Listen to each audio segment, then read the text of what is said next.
अस्सलामुअलैकुम स्टूडेंट्स। मैं हूं हैदर अली, आपका computer instructor V tuition channel की जानिब से। वी ट्यूशन पाकिस्तान का पहला free of cost learning platform है, जहां आप सिर्फ ना वीडियो लेक्चर्स को डाउनलोड कर सकते हैं, बल्कि उसके साथ साथ क्विज, असाइनमेंट्स, प्रैक्टिकल्स और कंप्यूटर्स के तमाम नोट्स और बाकी सब्जेक्ट्स के भी तमाम नोट्स जो हैं वो ईजिली डाउनलोड कर सकते हैं। हमारी वीडियो को एंड तक ज़रूर देखें और हमारे चैनल को सब्सक्राइब करना ना भूलें।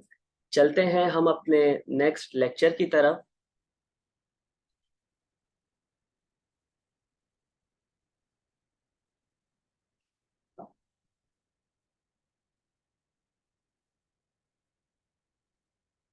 चैप्टर नंबर 1 में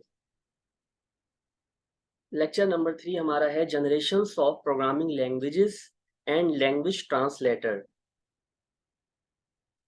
ये इसकी आउटलाइन है। जनरेशन ऑफ प्रोग्रामिंग लैंग्वेजेस की अगर बात की जाए तो इसको 5 जनरेशन में जो है वो डिवाइड किया जाता है। First generation, second generation, third generation, fourth and fifth generation. उसके बाद लैंग्वेज ट्रांसलेटर्स हैं, assembler, compiler and interpreter. Okay, अगर हम बात करते हैं what is programming language. A language for expressing a set of detailed instruction for a digital computer is called a programming language। यानी हम कह सकते हैं कि प्रोग्रामिंग लैंग्वेज क्या होती है कि ऐसा डिटेल इंस्ट्रक्शंस में जो है वो आपके पास एक सॉफ्टवेयर होता है जो कि क्या करता है, आपके सोर्स कोड को कन्वर्ट करवा रहा होता है मशीन लैंग्वेज के अंदर। क्योंकि मशीन लैंग्वेज में क्यों कन्वर्ट करवाते हैं, क्योंकि कंप्यूटर जो है वो सिर्फ और सिर्फ मशीन लैंग्वेज को अंडरस्टैंड करता है। कंप्यूटर की अपनी जो लैंग्वेज है उसे हम मशीन लैंग्वेज कहते हैं। तो प्रोग्रामिंग लैंग्वेजेस क्या हो गई कि वो लैंग्वेज जो कि सेट ऑफ डिटेल इंस्ट्रक्शन को डिजिटल कंप्यूटर में कन्वर्ट करती हैं, या उसके लिए डिजिटल कंप्यूटर के लिए इसको यूज किया जाता है, उसे हम कहते हैं programming languages. Okay, generation of programming languages की अगर हम बात करें तो सबसे पहली जनरेशन हमारे पास जो आती है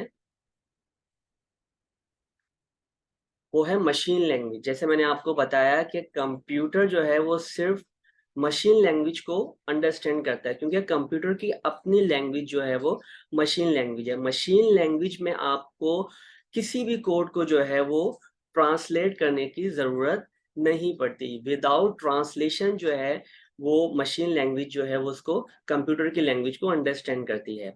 मशीन लैंग्वेज को हम लो लेवल लैंग्वेज भी कहते हैं, जिसमें आप 0 और 1 की फॉर्म में जो है वो तमाम जितने भी इसके ऑपरेशंस हैं वो परफॉर्म हो रहे होते हैं।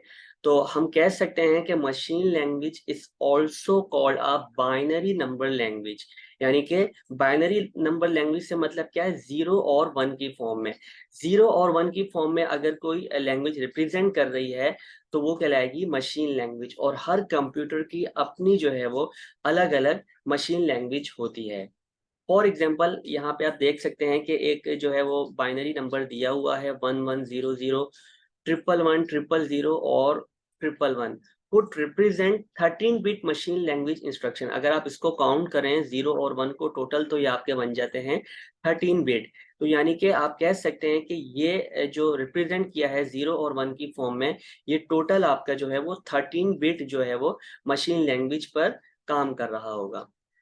इसमें क्या होता है कि मशीन लैंग्वेज के अंदर कोडिंग करना बहुत ही ज़्यादा कॉम्प्लेक्स होता है दूसरी लैंग्वेजेस के मुकाबले में। क्यों होता है? क्योंकि अगर आपको इसमें सिर्फ 2 से 3 वर्ड भी जो हैं वो अगर आपने लिखने हैं, टाइप करने हैं, फॉर एग्जांपल आपने लिखा हेलो वर्ल्ड, तो हेलो वर्ल्ड टाइप करने के लिए मशीन लैंग्वेज जो है वो 1000 के करीब जो है वो सेंटेंसेस 0-1 की फॉर्म में जो है वो जनरेट करेगी। तो ये जो है बहुत ही डिफिकल्ट लैंग्वेज कहलाती है फर्स्ट जनरेशन लैंग्वेज में। इसी तरह से हमारे पास सेकंड जनरेशन आ जाती है, जिसे हम कहते हैं assembly language. What is assembly language? Assembly language जो है वो आपकी नेक्स्ट स्टेप आप कह सकते हैं इसको मशीन लैंग्वेज प्रोग्रामिंग में। क्योंकि इसको आप लो लेवल प्रोग्रामिंग लैंग्वेज भी कहते हैं, लेकिन ये मशीन लेवल के मुकाबले में जो है वो ईजी समझी जाती है। क्यों ईजी समझी जाती है? क्योंकि इसमें क्या होता है, इट यूजेस निमोनिक कोड्स। इसमें जो है आपका जो है निमोनिक कोड्स का जो है वो इस्तेमाल किया जाता है। फॉर एग्जांपल, अगर आपको दो जो है वो डिजिट को आपस में क्या करवाना है, ऐड करवाना है, तो आप ADD ऐड लिख देंगे तो ये क्या हो जाएगा, इससे आपको पता चलेगा कि जो है टू ऐड थ्री। तो यहाँ पर क्या होगा कि आपको पता चल जाएगा कि टू में जो है वो आपने थ्री को ऐड करवाना है। इसी तरह से अगर आपको सब्सट्रैक्शन करवानी है तो सब्सट्रैक्शन में क्या होगा, टू सब थ्री आप करेंगे तो इसका मतलब हो जाएगा कि थ्री सब जो है वो आप टू करेंगे तो उसका मतलब हो जाएगा थ्री में से जो है वो आपको टू मल्टीप्लाई जो है वो सब्ट्रैक्शन करवाना है। इसी तरह से अगर MUL की हम निमोनिक कोड को यूज कर रहे हैं तो इसका मतलब होगा कि आपको मल्टीप्लाई करवाना है। DIV कर रहे हैं तो आपको जो है वो डिवाइड करवाना है। L4 लोड एक्सेट्रा, इस तरह से जो है वो निमोनिक कोड्स का जो है वो इस्तेमाल करके असेंबली लैंग्वेज को जो है वो जनरेट किया जाता है।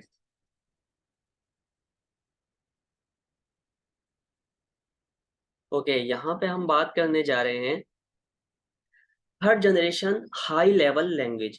What is high level language? Easy for human to read and write as compared to machine readable codes.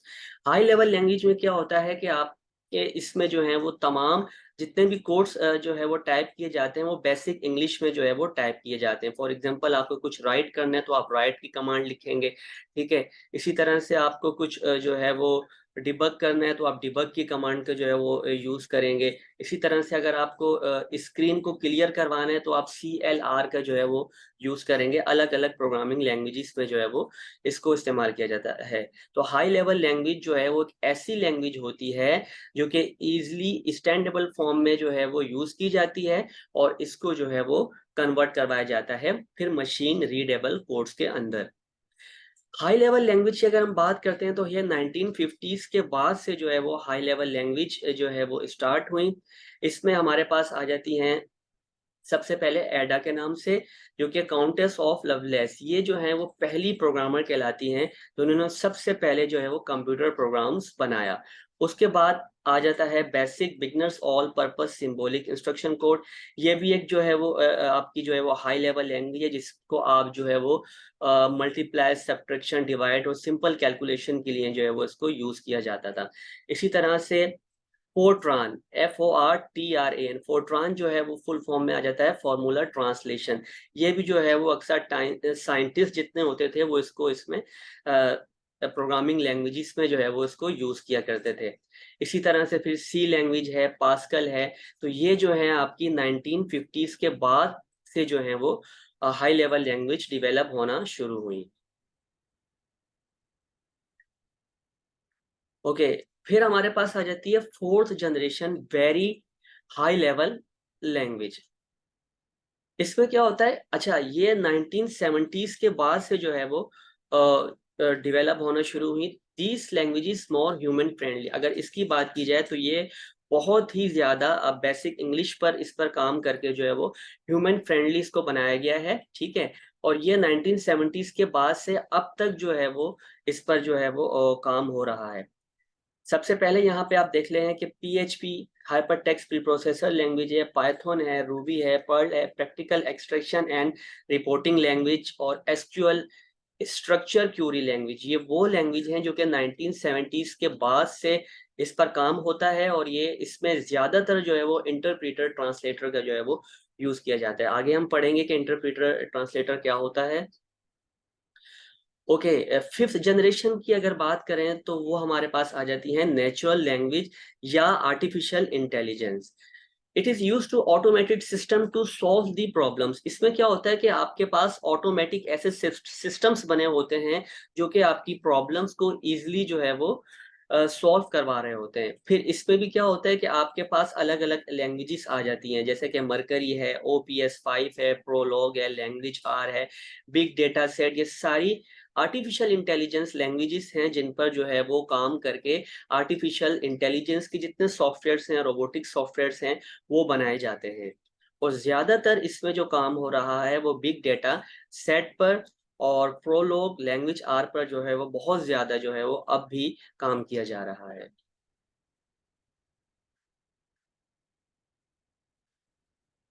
Okay, उसके बाद हम बात करेंगे लैंग्वेज ट्रांसलेटर्स क्या होते हैं। अच्छा, लैंग्वेज ट्रांसलेटर्स को कंप्यूटर में लैंग्वेज प्रोसेसर भी कहा जाता है। अक्सर ऐसा होता है कि कंप्यूटर के जब फर्स्ट ईयर का पेपर आता है तो उसमें सवाल आ जाता है कि defined language translators and its types. Language translators को डिफाइन करें और उसकी जो डिफरेंट टाइप्स हैं उसको डिफाइन करें।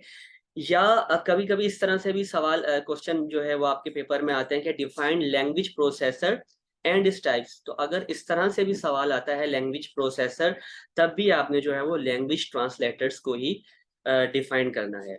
ओके, तो लैंग्वेज ट्रांसलेटर्स क्या है? लैंग्वेज ट्रांसलेटर्स कह सकते हैं कि जिसमें आप एक लैंग्वेज को ट्रांसलेट कर रहे होते हैं किसी दूसरी लैंग्वेज के अंदर, उसे हम कहते हैं लैंग्वेज ट्रांसलेटर्स। फॉर एग्जाम्पल, अगर मुझे अपनी लैंग्वेज जो है वो ट्रांसलेट करनी है चाइना में, तो फिर क्या होगा कि एक लैंग्वेज ट्रांसलेटर्स होगा जो मेरी लैंग्वेज को ट्रांसलेट करेगा चाइनीज जुबान के अंदर। तो वो ट्रांसलेटर का क्या काम कर रहा होता है कि जो चाइनीज होगी उसको जो है वो ट्रांसलेट करके मुझे बता रहा होगा। इसी तरह से जो मेरी लैंग्वेज होगी उसको ट्रांसलेट करके वो चाइनीज लैंग्वेज में जो है वो कन्वर्ट कर रहा होगा। इसी तरह से कंप्यूटर सिस्टम के अंदर भी जो है वो लैंग्वेज ट्रांसलेटर्स होते हैं। सबसे पहला लैंग्वेज ट्रांसलेटर्स की अगर हम बात करें तो नंबर 1 टाइप पे आ जाता है assembler. What is assembler? Converts N assembly language into machine language. जैसे कि मैंने आपको बताया कि जो है वो असेंबली लैंग्वेज भी होती है, हाई लेवल लैंग्वेज भी होती है। तो असेंबली लैंग्वेज में जो भी आप कोड लिख रहे हैं तो उसको भी यकीनन आपको मशीन लैंग्वेज के अंदर कन्वर्ट करने की ज़रूरत पड़ेगी, क्योंकि कंप्यूटर अपनी लैंग्वेज के अलावा किसी भी लैंग्वेज को अंडरस्टैंड नहीं करता। तो इसीलिए अब जाहिर सी बात है, जो भी कोड हमने असेंबली लैंग्वेज में लिखा है तो उसको क्या होगा, हमें मशीन लैंग्वेज में कन्वर्ट करना पड़ेगा।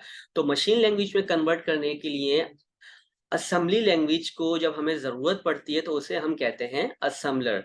असेंबलर क्या करता है? असेंबली लैंग्वेज को कन्वर्ट करता है मशीन लैंग्वेज के अंदर। यहाँ पे आप एक डायग्राम में देख सकते हैं कि एक सोर्स टेक्स्ट फाइल में आपने कुछ भी लिखा हुआ है, सब्ट्रैक्शन, सब ए प्लस, सब ए बी और ऐड ए बी, इस तरह के अगर आपने कोड लिखे हुए इंग्लिश लैंग्वेज के अंदर, बेसिक इंग्लिश में, तो असेंबलर क्या करेगा? उसको कन्वर्ट करके बाइनरी फॉर्म के अंदर कन्वर्ट कर देगा। बाइनरी यानी कि मशीन लैंग्वेज के अंदर 0 1 1 की फॉर्म में जो है वो कन्वर्ट करके उसको ट्रांसलेट कर देता है, ताकि कंप्यूटर जो है उसको इजीली एग्जीक्यूट कर सके।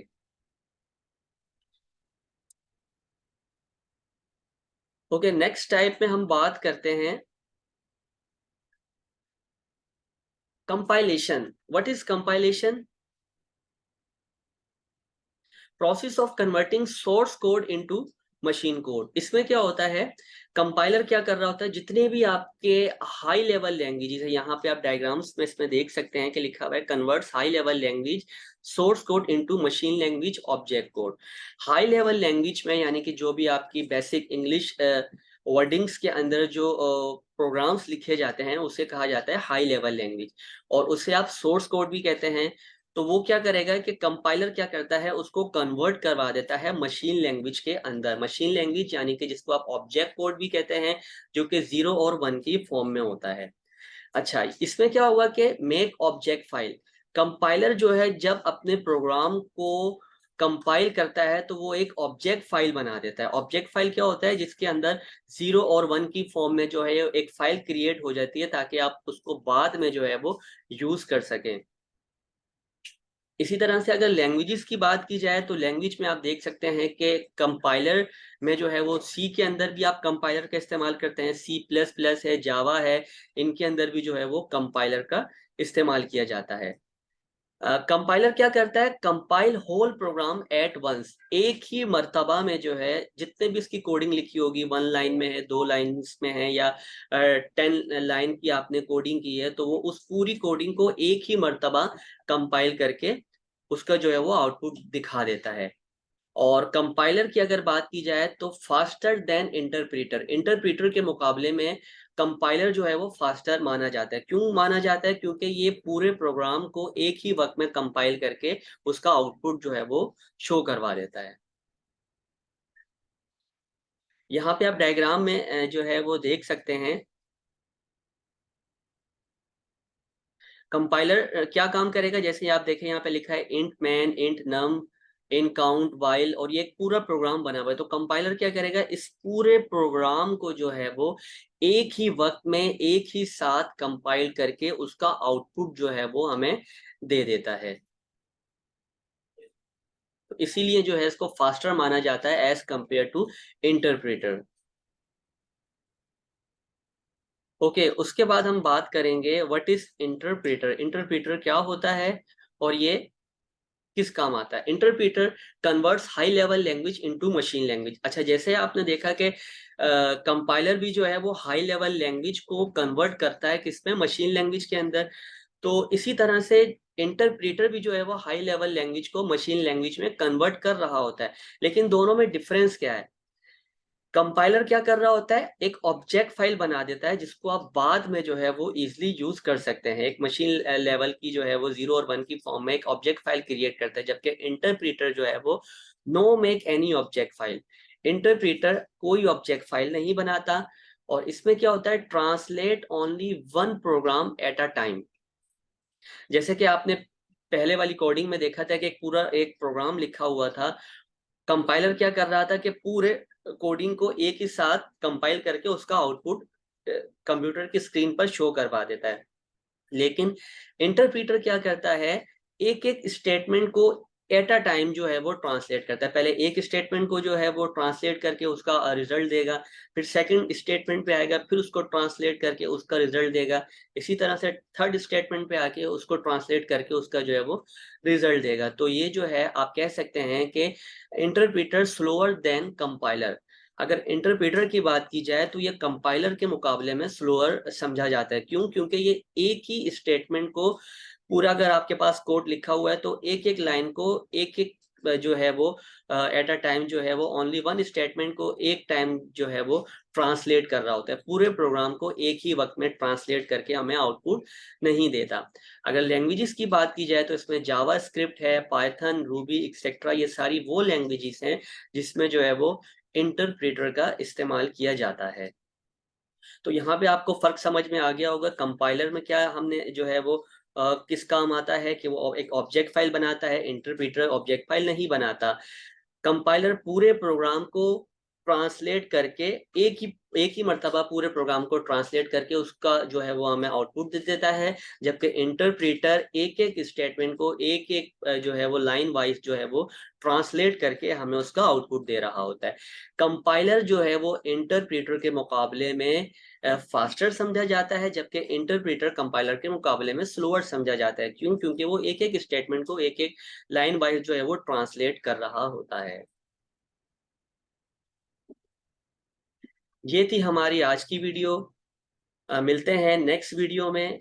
तब तक के लिए अपना बहुत सारा ख्याल रखिएगा, हमारे चैनल को सब्सक्राइब करें और इसी तरह आने वाली वीडियोस को जो है वो वॉच करते रहें। मिलते हैं नेक्स्ट वीडियो में। अल्लाह हाफिज।